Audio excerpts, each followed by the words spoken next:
კარგად დააკვირდით ამ ვიდეოს და ნახავთ ამ გოგოს ცხვირის ღრუდან რა გამონთავისუფლდება. ის ფაქტობრივად ირეცხავს ცხვირის ღრუს და აი შეხედეთ როგორი ლორწოვანი კონგლომერატები გამოდის ამ გამორეცხვის დროს.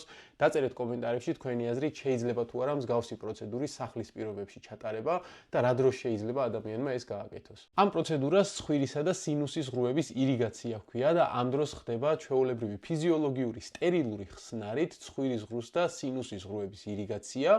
რაც შედეგად ათხელებს ლორწოს, ამცირებს ანტიგენების კონცენტრაციას ცხვირის ღრუში, მაგალითად ალერგიის დროს, აუმჯობესებს მუკოცილიარულ კლირენს, რასაც აუხსნირას ნიშნავს და ასევე ამცირებს შეშუპებას. ამ ყველაფრის შედეგად კი მცირდება უსიამოვნო სიმპტომები ზედა სასუნთქი გზების ინფექციის ან ალერგიის დროს. მუკოცილიარული კლირენსი რომ ვახსენე, ეს არის ამ მოციმციმე ეპითელის უნარი სასუნთქი გზები თვითონვე გაანთავისუფლოს შეჭრილი მიკრობებისგან და ნაწილაკებისგან. ამ მეთოდის გამოყენება პედიატრიული ასაკის ბავშვებში შესაძლებელია, თუმცა განსაკუთრებული სიფრთხილით, რათა არ მოხდეს ამ ხსნარის ასპირაცია, ბავშვს უნდა კონდეს თავი წინ გადაწეული, რათა განთავისუფლდეს სრულად ამ ხსნარით ცხვირის ღრუ. გადამწყვეტად მნიშვნელოვანია, რომ ირიგაციისთვის მოვიყენოთ სტერილური საინფუზიო ხსნარი, ანუ ფიზიოლოგიური ხსნარი, რომელიც ყველა აფთიაქში იყიდება და ეს ყველაფერი არაფრით არ გავაკეთოთ ჩვეულებრივი ონკანის წყალით, რადგან ამ ირიგაციის დროს ჩვეულებრივი ონკანის წყალით შეიძლება ინფექცია შევიტანოთ სინუსებში. მიუხედავად ამ მეთოდის უსაფრთხოებისა, არსებობენ ადამიანები, რომლებმაც თავი უნდა შეიკავონ მსგავსი ირიგაციისგან, მაგალითად ადამიანები, რომლებსაც ყურის ანთება ან ოტიტი აწუხებთ, დაგუბებული აქვთ ყური ერთ ან ორივე მხარეს, ნესტო, რომლის გამორეცხვაც უნდათ მთლიანად დაგუბებულია და არ ატარებს არანაირ